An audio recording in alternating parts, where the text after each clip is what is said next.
So Rajiv ji, I didn't do justice to your background, so we can begin with that. Maybe you could run us through your career briefly, how it started, the different positions you took.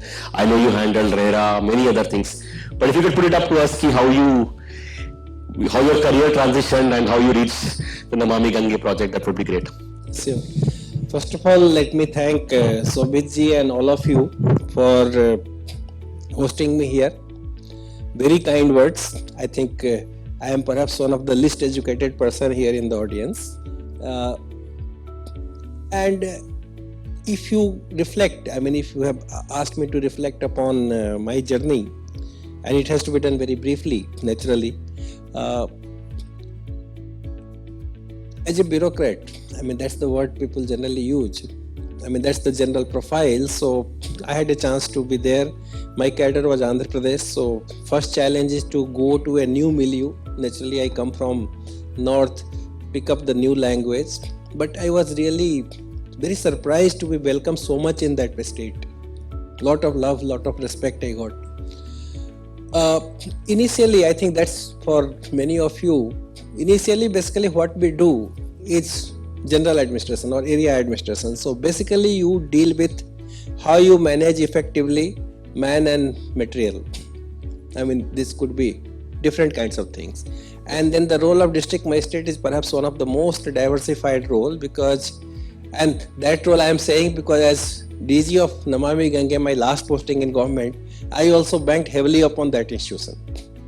As you told about public participation, so I think you have to trigger the district administration into this discourse because normally lot of our attempt in Ganga was mostly engineering oriented. You go to the para-estatal and construct some STPs. What happens to that? Whether people know when you pass through an STP, whether you understand what exactly is this campus.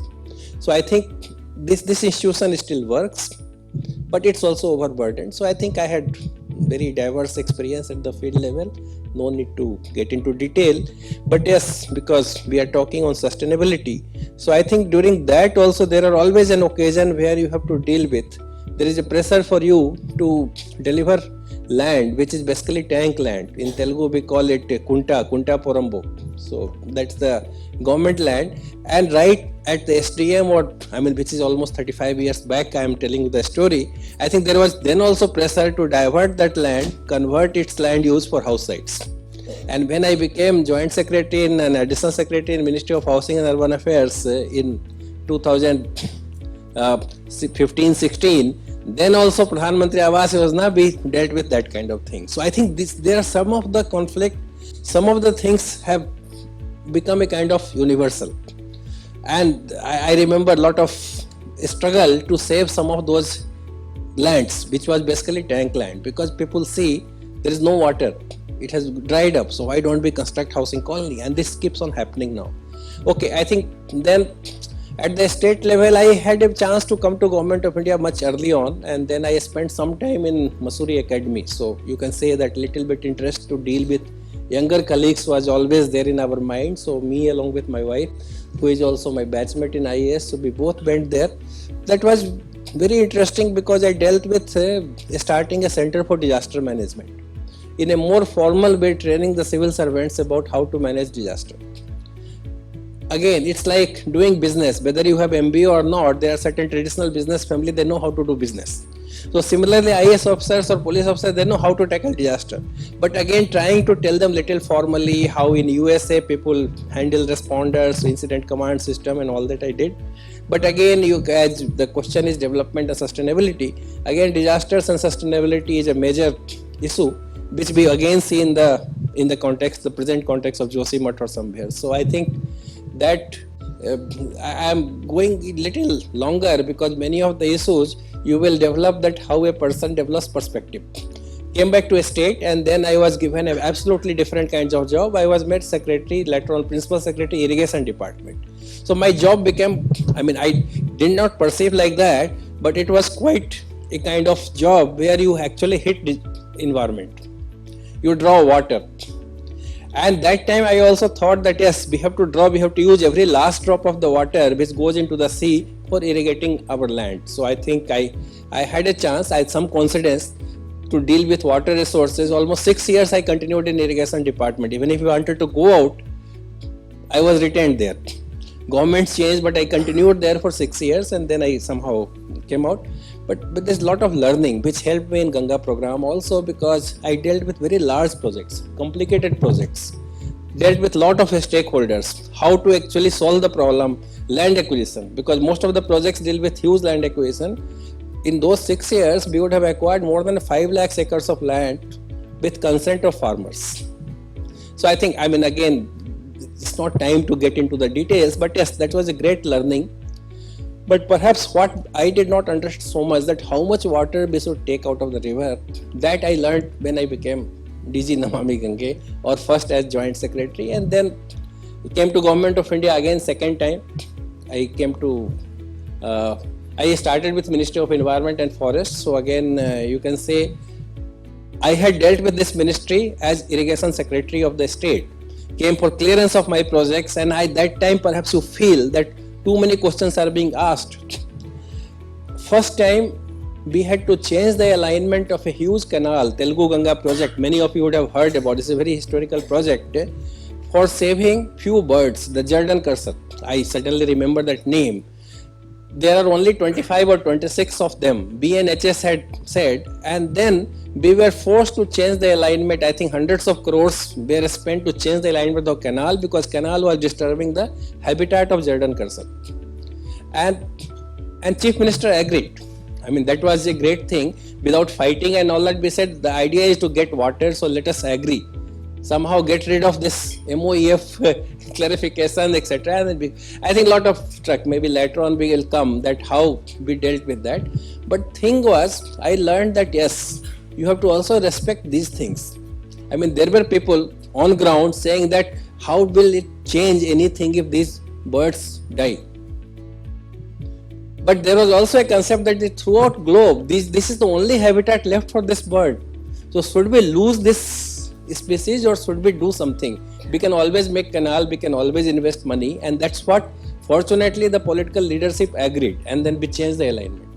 Even now, Mr. Rahmani, who was dealing with, we meet like good friends. We used to have lot of adversarial relation at some point of time.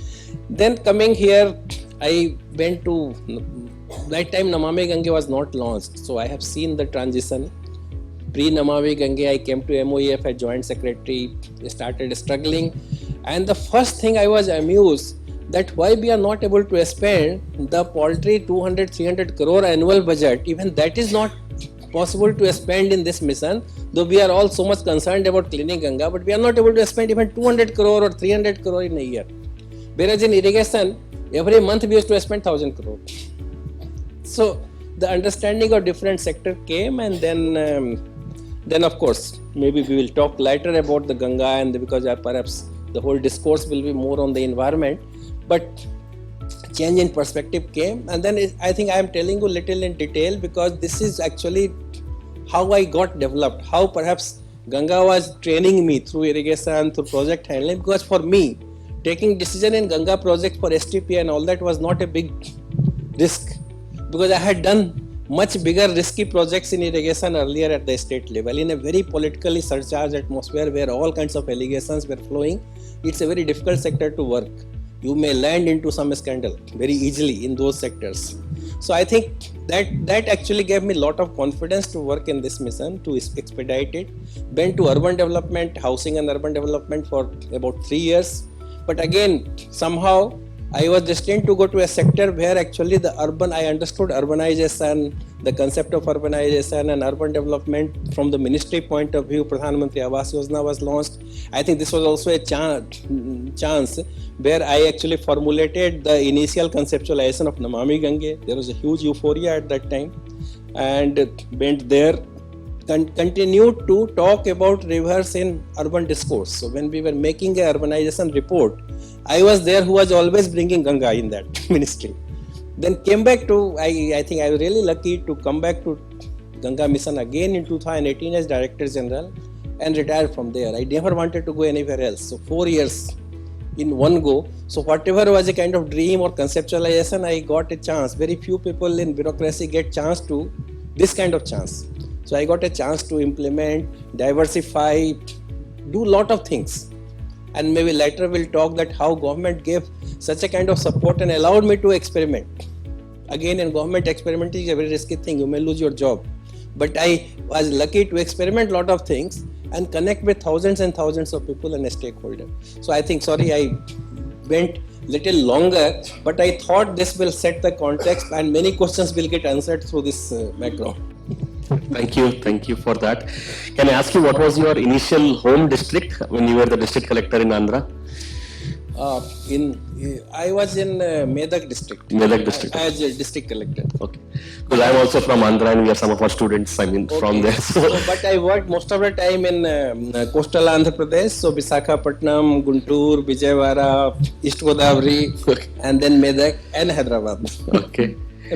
I mean, it's an interesting journey because it's almost like, if you look at it as destiny, it was like Ma Ganga has been calling you and has prepared you through your career, that finally you got an opportunity to serve her for the last 4 years when you were the Director General. It has prepared you through irrigation, through urban affairs, through your district collector role.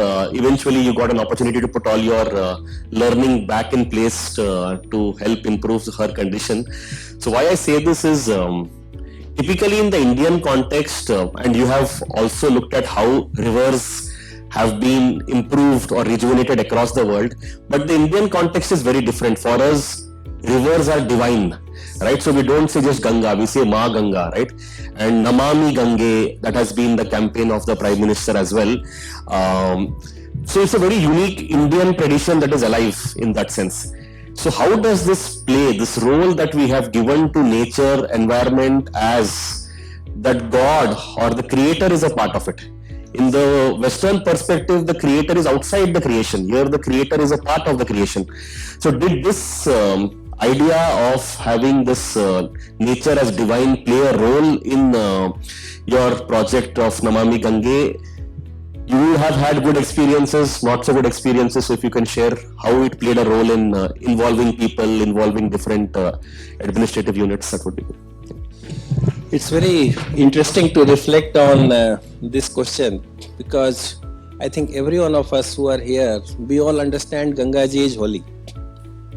Automatically I met and I was listening to people, and there are people who will never say Ganga, they will always say Ganga Ji or Ma Gange or Ganga Maiya. And if you interact with this river, I can tell you with my whatever little experience, it changes you. And certainly there is something special in this river. Recently there is a lot of news about the special property of Ganga. So I think when I wrote a book, there is a chapter that why Ganga matters. It's a question of belief, but it's also a question of science. So that's why I think when you look at Indian context and our thinking and then the Western world, there's a lot of difference.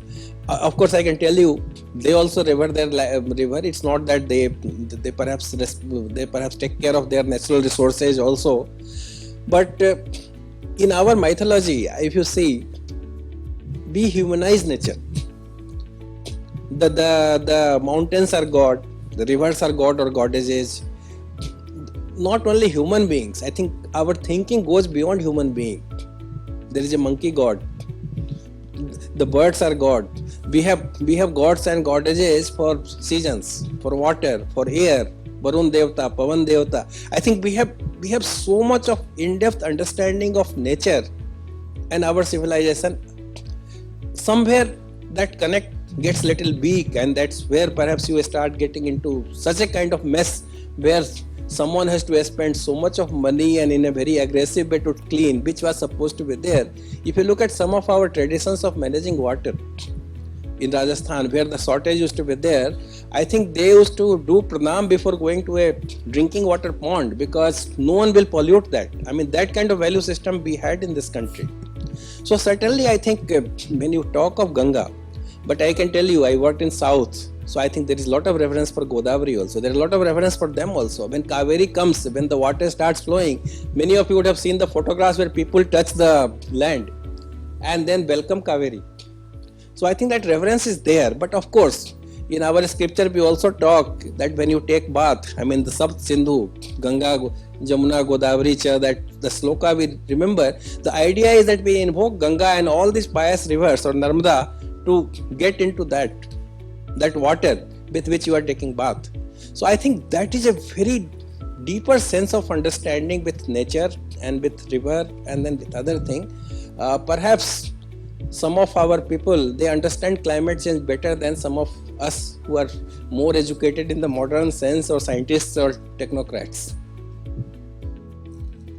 So, I mean, just to elaborate on this, how did you use this in the campaign to involve people because of the huge emotional, spiritual connect that they have with the river? Did that play a role? Because sometimes just involving people might be difficult, but Yes. having this type of a connect helps you involve them.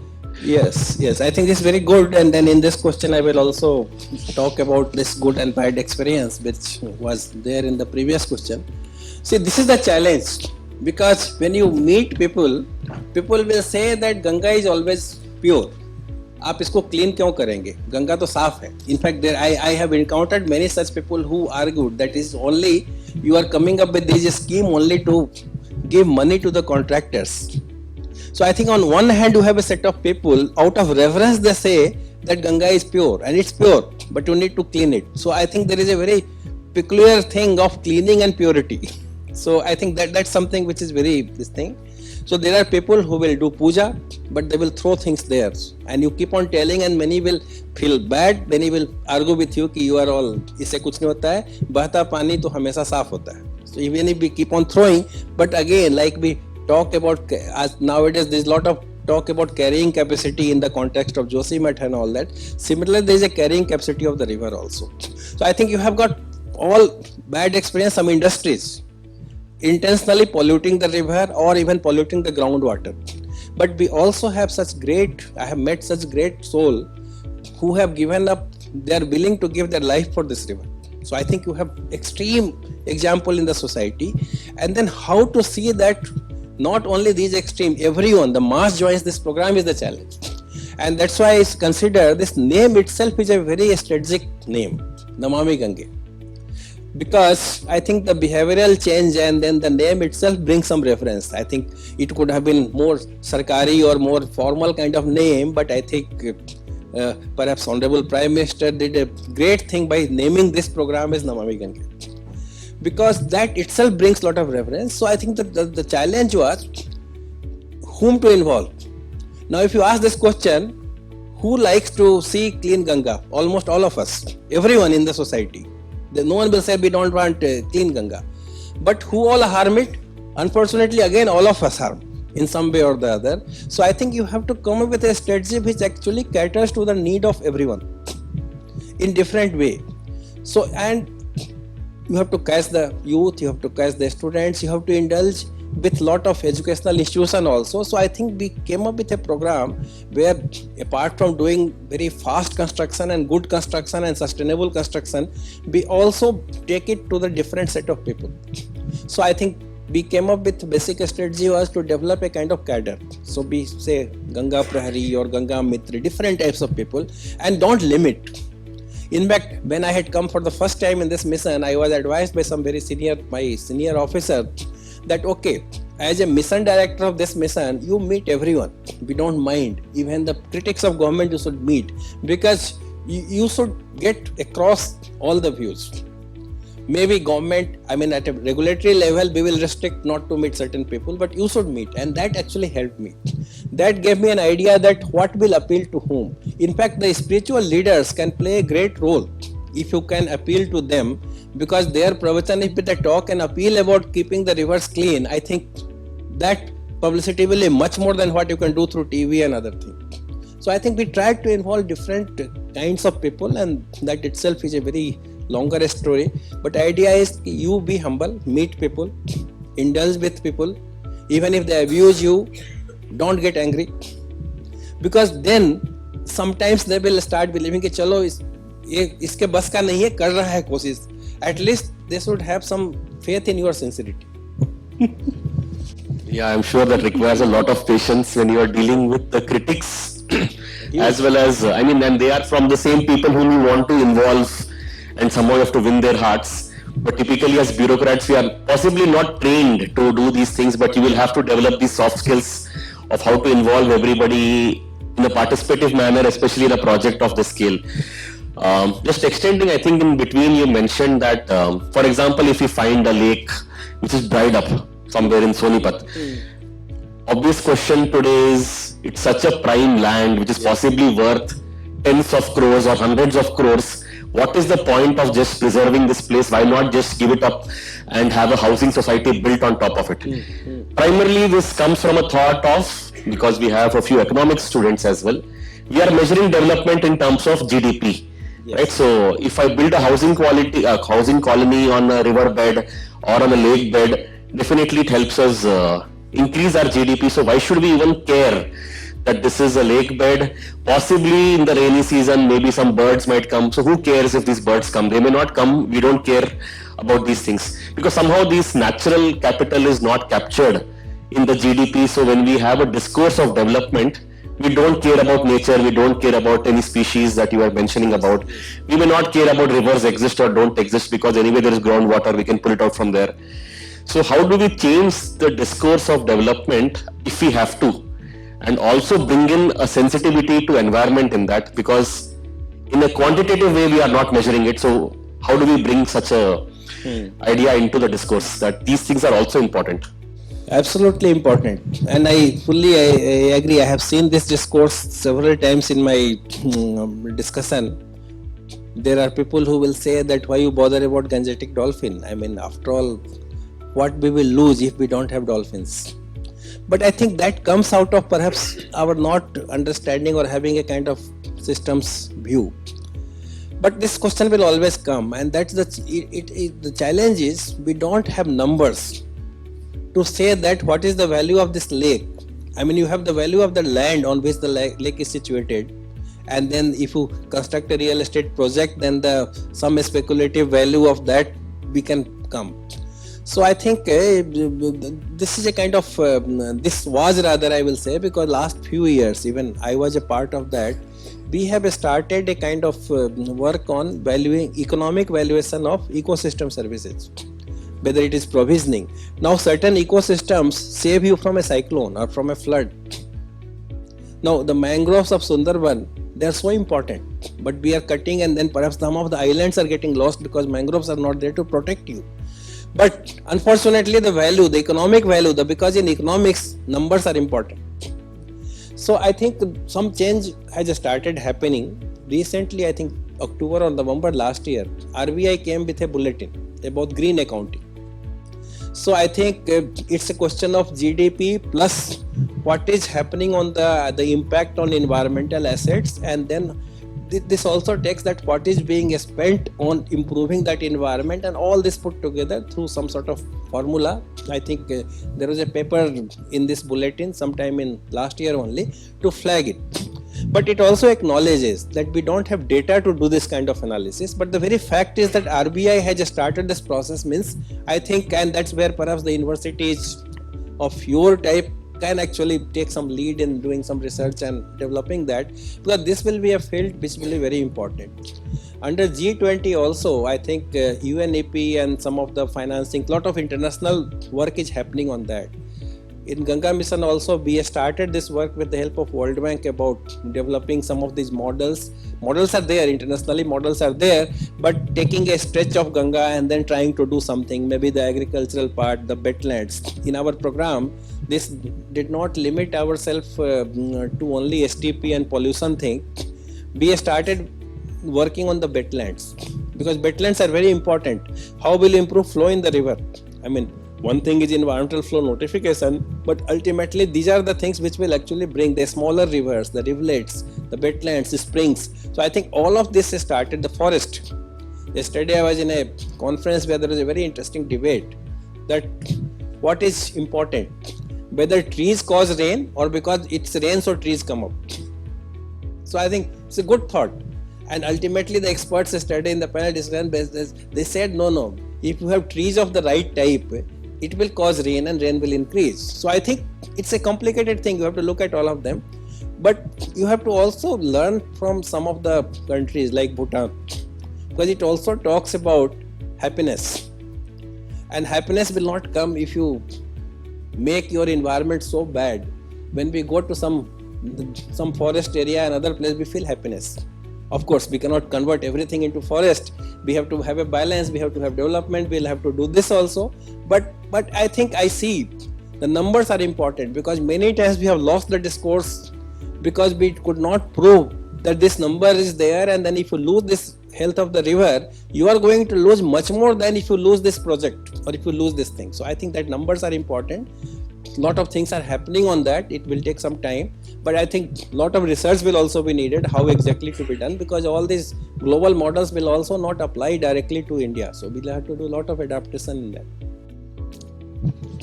Yeah, thank you for sharing. I think we should look up the green accounting which the RBI has proposed and other metrics that the rest of the world is using. You mentioned something about there should be a development model that is suited to Indian needs, particularly because you have worked in the Himalayan region for the Himalayan needs as well. But what we typically see is the way we do development in the plains of Haryana, we may want to do the same development in the Himalayan region. Particularly, for example, we have discussed this earlier as well, you may want to build tunnels through the mountains. It may not be the same in when you do it in the plains and if you do it in the mountainous region like Uttarakhand, or you may want to build 4-lane highways or 8-lane highways, or you may want to build hydroelectric projects with the same way you would do it elsewhere in the Himalayan region. So there are many things that as development that are taking place in the lower Himalayas and the young Himalayas, and you also find that the local community many times is supportive of these things because they see that somehow it brings economic opportunities to them. But you have been always skeptical of these things, and you have mentioned to me that you have also resisted and shared your perspective. So how were they taken? What would you propose? And we have been seeing the Joshimath issue in the last 1 week, 2 weeks as a breaking news every day. So what would your proposal for development in the Himalayas particularly be? And how do you balance the expectations of the local people who want economic opportunities, but we have to do development in a sustainable manner? So what would your proposal be? Yeah. Okay, I think a very tough question, but very relevant question. And then I have been trying to explore the answer of it in some of, see, the hill areas. I think we have to understand, first of all, we must have humility to understand that there is limit to our knowledge in our respective disciplines, whether hydrology or construction engineering or power engineering and all that. Because nature is perhaps the most complicated. It's very simple if you have heart to understand, but it's also very complicated. You don't know what is going on below the ground. Like we kill a lot of aquifer, like we encroach our floodplain because we don't understand groundwater. It's not like our mobile phone that your battery is losing charge, then it gives you a warning that you have 20% left, so you charge. When you lose your aquifer, there is no warning. You suddenly one day you become sort of water. But what we do, because we have technology and we are willing to spend money, so we kill our own resources and then we start transporting water. We'll develop a pipeline to bring water from somewhere else for you. So I think sometimes the technological development and economic development is also a kind of factor which actually limits our natural growth. Now coming to the Himalayan ecology, I think there are several factors, and then I think these things will have to be changed. Lot of change is already happening. See, let's look at what's happening in Joshimath and several other towns around that area. It happened in some of the villages earlier to Joshimath also, Chai village and all that. I think at present this is a kind of crisis which is evolving. So every day you get new information. Every day I think there must have been dozens of articles which would have come in last 20 days. So certain facts are more or less accepted, but I think there is also dispute about certain facts and certain information, and then the experts will be able to perhaps clarify once typically the dust settles down. But the thing is, I think I will try to list down few factors, because I am now in NIU also. Earlier also I saw in the ministry, we are putting the urban planning. First of all, urban planning norms are not there in many of the places. And even if it is there, the master plans are there, we try to copy or we try to use the norm for the plain area. As you very rightly said, the master plan in Delhi, I think some of those parameters and index will be used in Dehradun or somewhere else or in the hill area. So I think that's a major problem. I think in case of Joshimath, the first thing is the base is unstable because it's the foundation is a kind of debris of the landslide. This is more or less accepted fact. Every expert has said, and this was known to us also. And this was known to us quite early on, few decades back. So I think typically when you urbanize, if you go to some of the interior village in Uttarakhand, I think there are some stories in the Harsil area and that area. You see some 3-story buildings from last 200-300 years. They have survived several earthquakes because they were constructed in a very light manner with the local material, local wood and all that. The design was very different. But now everywhere, first of all in Joshimath or anywhere, you don't have any kind of maps available. Land use map is not there. So basically, don't go to the municipal authorities or government. Basically, we are all to be blamed because we simply construct and we use concrete. Because now concrete, cement bags are available everywhere. So I think it is easier to use this cement concrete building than go to the traditional thing. So I think that's also a problem. So I think multi-story buildings, I think all of us must have seen that 5-story or 4-story hotels which have tilted on each other. Now how such buildings came up? But I think certainly they came up. I mean, we are seeing before our eyes, somehow they came up. So I think that's one major thing is, and then when you urbanize like this, you also don't have drainage, you don't bother about sewage. So I think all this water ultimately goes to the foundation and becomes the foundation. So I think this is a kind of happening over a long period of time. This is one. Second thing, you also see there were some sort of, you say climate change or various other factors, there are some very big incidents which happened. 2013 Kedarnath flood, I think it is still fresh in memory of most of you. It was such a devastating thing, the cloud burst and all that and the kind of thing which happened in 2013. And if you go back to 2021, there was a flash flood, Shri Ganga and Shri Ganga, which is very close to this. So I think this becomes very relevant. And that flood it came all of a sudden. Almost 200 people perhaps lost. I may not be 100% correct about the numbers, but a very large number of people lost their life who were working there. Now what happened in that, it also brought a lot of glacier silt and sediments etc. which actually went in the river. Even up to Kanpur, in the Ganga canal, that the water was muddy. If I recollect correctly, I think that time Delhi also gets a lot of water from Ganga. So I think for 3-4 days there was a kind of advisory that the water supply will be little bit affected because it was full of silt. So I think it was such a powerful incident. So I think that was perhaps a trigger for this, all the load of urbanization and several things which were happening. So I think that particular thing was a trigger. Several other constructions are also going on. See, we need hydroelectric projects. We need energy. I think civilization cannot progress, we cannot have development unless you solve your energy thing. Energy security is also a very, very important thing. The intentions are all good. But the thing is, we have to also know, because we are perhaps often designing it without fully knowing about what is the geology of the area. And then certain other geology and ecology, perhaps we have to improve our knowledge little more or listen to those experts. So what's perhaps required is a kind of multidisciplinary approach with respect for each branch of knowledge, which sometimes do not happen in government. I have been part of the government for too long to very clearly, honestly agree, because departmental views are taken and then we go ahead. And as you told, we don't have the numbers to say that if you lose Shri Ganga, how many billions of rupees you are losing, because you don't have that, but you have those numbers for a project.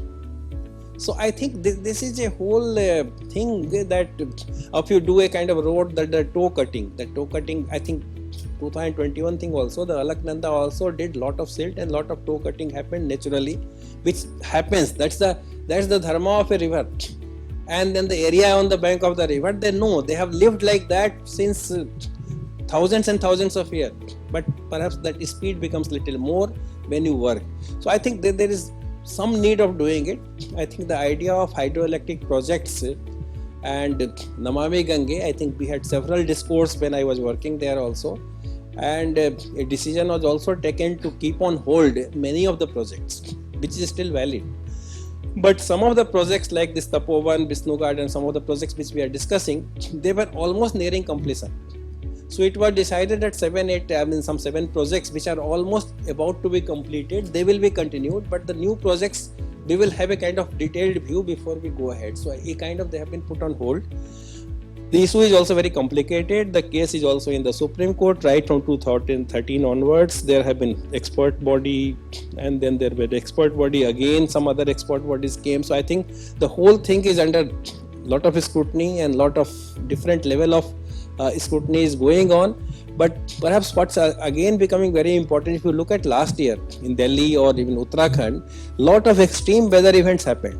So the effect of climate change is quite close to us. I mean, it's not that earlier when the Rio summit happened 2 decades back, people used to think it's all happening somewhere, but it is just at our doorstep. So I think under these kind of changes, perhaps there is need to actually improve our understanding. In fact, the educational institution, the way we teach engineering, the way we do it, I think perhaps we will need to make our teaching also up to date about how we may not know, then we have to acquire that knowledge. And I think no one knows it 100% throughout globe. I think if you see the IPCC report, still a lot of new things keep on coming. But the important thing is to see the signal and become alert, because ab nahi to kab hoga. That's the question is ki now you don't have much time, but to do something with a sense of urgency. Yeah, thank you for sharing that, Rajiv ji. Particularly what you are saying is we know the economics of a particular project. If this hydroelectric project, it is so many tens of thousands of crores, it will have this type of an impact. But we cannot put an economic value on the river itself or on the mountain or on the glaciers on top of it, because we have never measured it. And perhaps there is no possible way, and that is one takeaway for me. Secondly, you mentioned very interestingly that we need a multidisciplinary approach. We need to respect the geologists, we need to respect the environmentalists, we need to respect the engineers, we need to respect possibly the politicians, the civil society, the spiritual leaders, because that's also the approach of education that we are taking at Rishihood. Yes. We have a foundation program where all students have to undergo a multidisciplinary education, because as you are saying, to solve the world's toughest problems or what we call global grand challenges, you will need to have a multidisciplinary foundation, because otherwise you cannot appreciate this. As a department of only environment and forest, you may only look at one perspective, but you will have to interface with many different experts and appreciate their point of view and incorporate their point of view, and without having that humility, you will not be able to do it. So we are moving towards the close, so I'll have one question, then we'll open it to the audience. You have had a very rich career from, as you said, Andhra, Telangana, all the way up to serving across states through the Namami Gange project. You have dealt with many different types of people. Well, you had urban affairs, you dealt with builders, with politicians, with many different activists all the way now. So there are a lot of students here who are aspiring to be in the civil services, because it gives you an opportunity to serve millions or tens of millions of people which is a scale unimaginable possibly in a corporate life or any other life. So what would be your piece of advice to them? How should they approach, and particularly if they're inspired to work on issues like you have worked on sustainability and development, what would you say to them about how should they prepare for this type of a career?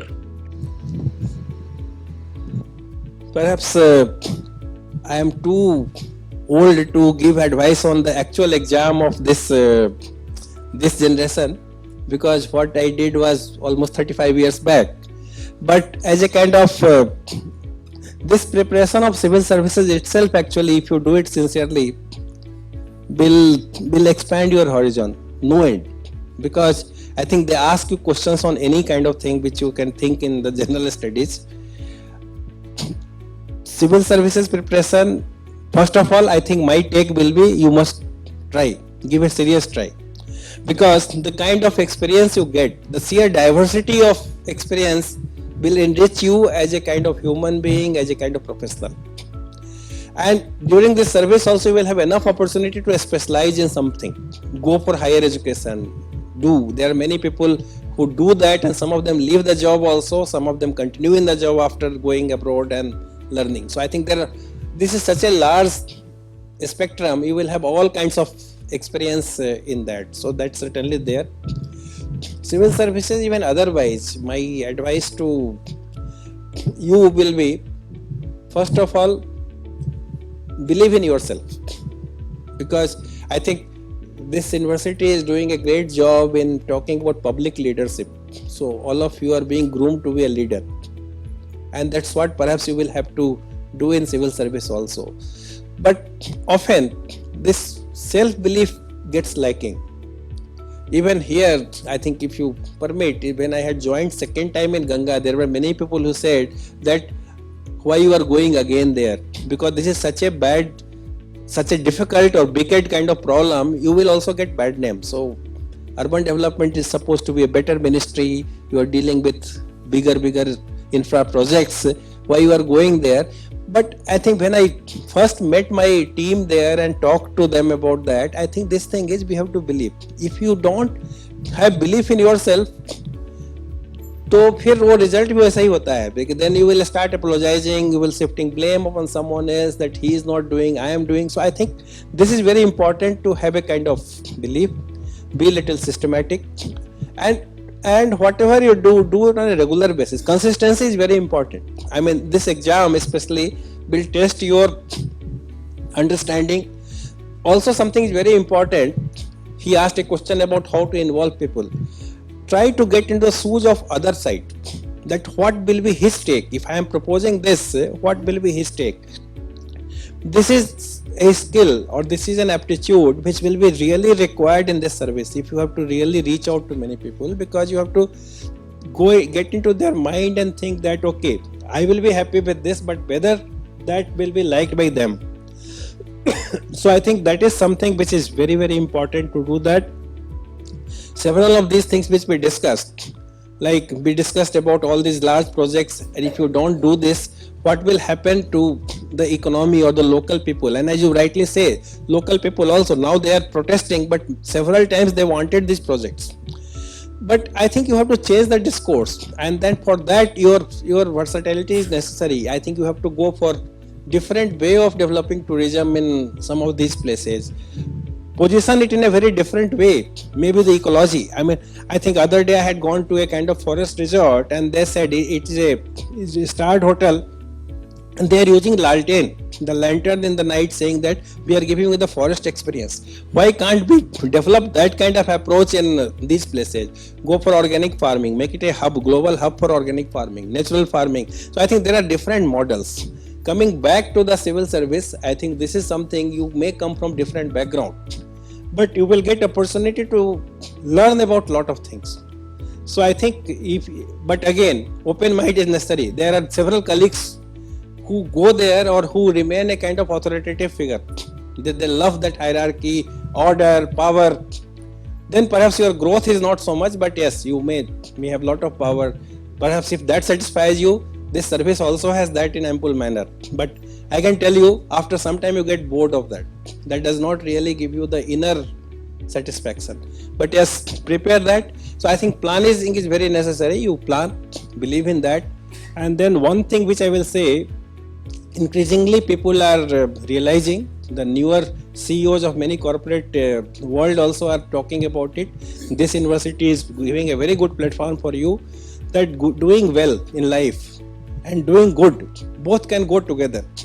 Earlier in the private sector, perhaps we thought they can never go together, but increasingly we are talking about that, because in future I think that will become very important. So certainly make a very serious attempt, but you have to be very serious. Serious is the word. Half-hearted thing, doing several things, and this also perhaps may not work. So that is the unfortunate part. But anyway, best wishes, and I see a lot of potential here. The way your education is going on, the way the different orientation is there, I really see a kind of fresh air with this kind of thought, and that is where I think our solution lies. have a lot of expectation from youth. In my whole scheme, whole experience in Ganga also, I think the behavioral change and then the leadership came from the young people. The students and youth was our most of this Ganga Prahari and Ganga Mitra and all that. Some of them are so fascinating and so committed. Sometimes I feel scared that how emotional they have become about this cause. But I think the change, they are leading the change. And that's why all of you are a great change leaders. And then I have a lot of hope meeting you people here and seeing the way this university is designed to motivate, to inspire, and give you the right kind of skills and motivation to work for the country. Thank you. Thank you. I think some very key takeaways, and it's always good to have a person of your experience reiterate that and reinforce that. For example, you mentioned it's very important to understand the community's perspective, this ability to listen and involve them, right? So even at Rishihood during the foundation semesters, we have community service of 3 credits each in 2 semesters. So they all participate in engaging with community and understanding their perspective. And it's interesting that you say at the highest level when you reach in life, that skill has always played a role in making you successful. Otherwise, you would not be able to listen to them. You talked about, doing well and doing good. We always thought that it is different. So I think that's also the message we constantly have in our education, that it's not only about getting a placement and a job, right? It is much more than that. In your personal career also, you mentioned most other officers would do it if I ask them for power and prestige. This is the answer that I hear, but you are saying it is beyond that and it is more about serving the people and doing good for others has been your motivation. And most importantly, you mentioned about leadership, which is an underlying theme at Rishihood as well, that it's not only about gathering some skills and getting a job. It is about developing those leadership skills, which eventually when you reach and take up a very challenging project like cleaning up Ganga, which for decades has not worked, still having those leadership skills has played a role in making you successful in that project. So what is the cost of development? In case, for example, you mentioned to save that particular bird species, you spent a few 100 crores. But then when it comes to a Mumbai metro project where you have to spend 10,000 crores if you cannot build your car shed at RA, or if you have to shut down the Sterlite copper plant and then we lost a competitive advantage to China. So there are, what is the cost, especially for a country like India, many people would say first develop and then think of environment, right? Let's just grow at 10% for the next 10 years, like possibly what China did. And then you think about rivers, mountains, forests. So how do you balance this because you've also seen the political view. Yes. So how do they balance people's expectations like this? Yeah. I think it's a very, very relevant and very interesting question. Ideally, as I told you, that we should take care of both. But I also understand it's difficult sometimes. And one way, I think my take, without getting into any specific project, will be, if we have a kind of respect for both to start with, we will also formulate some of these projects in a way that you can avoid a lot of this conflict. Sometimes we have options of relocating or doing it somewhere right from the beginning, but we don't bother much because we are not giving that kind of respect to the natural capital and other things. So be a start. And having done that, as you said, sometimes political thing also, because you don't want to change your decision, so you go ahead. And in the process, the conflict also happens. All the time, avoiding conflict is also not the best style. I mean, some places you have to also take head on. But this dilemma, there cannot be an answer that yes, you should do that. I don't agree that you keep on developing, because our environment, especially in the fragile ecosystem, because you will not have much left to save after some time. So I think you have to also very thoughtfully draw a line that some of the fragile ecosystem, even if you don't have the number, at least respect that they are important for us, because they have been there since thousands and thousands of years. If you don't understand the thing, does not mean that that's useless. I mean, that's the something which we should understand in life, because nature will teach you in a hard way sometime later. Because when you are abandoning the civilization there, ultimately what will you do with several of the projects. So I think that's a question. But yes, I think I can tell you, practically speaking, many of the projects, and that's happening, I think, in the corporate world. As you told you about the this kind of assessment, now people are doing risk assessment more seriously with this ESG thing and all that. So many of the insurance company, many of the financing institutions, they are trying to explore, discover these numbers. What will happen to the water in that area, because they realize that tomorrow their project may run into a several problem, and some of these things they may have to abandon, then how much they are going to lose. So I think they are very seriously, some of the private people are very seriously trying to look at, even if it may not be happening very clearly in the society, but some of these things are actually happening. And you will see in next 4 or 5 years there will be much more talk about the impact investment, much more on the ESG compliance. Now SEBI is fixing it to only the top 1,000 companies, but slowly it will become the norm. But I have little caution there, because similarly the environment impact assessment was also a norm and much talked about it. But now I think we have to relook at that, because government is also trying to relook at it from different perspective. So I think these things are happening. There is a kind of economic cost of not doing a project. There is also a economic cost even if you don't number of doing that project. So I think how exactly to balance, the wisdom lies in try to see through the future as much as possible and go through a path which brings you a better sustainability and better balance. Is the Sabarmati riverfront model a model for other urban rivers? What is the good and bad of it? Because perhaps it has not been replicated elsewhere much, right? And all of us being in Delhi, we know we keep crying about Yamuna, yes. But why can't we do it elsewhere, or should we also do it elsewhere? Excellent question. In fact, I was asked this question while working in Namami Gange by some of the colleagues, some of the other people, because we are also having a lot of riverfront development projects. So I think there was a school of thought which says that your job is to clean, and then why you are also doing these kind of riverfront. I think several of them. I think some of you, maybe if anyone is from Patna, we have a kind of riverfront development. It keeps on coming in news. Almost 5 to 6 kilometer promenade we have developed and connected 16 ghats in Patna. That happened under a World Bank project. World Bank assisted project is Namami Gange project. And see, I will come to Sabarmati later, but I will give you my examples so that I think the lessons are similar. So I think there are some very important things that you are wasting government money in this ghat thing. Your job is to clean ghat. What aap kyun banate hain? But the reason is very clear. I have elaborated in my book also. See how you connect with people. Coming back to that, if you go to a place which is dirty, you will throw more dirt there. आप कूड़ा निकाल के जेब से वहाँ फेंक आएंगे.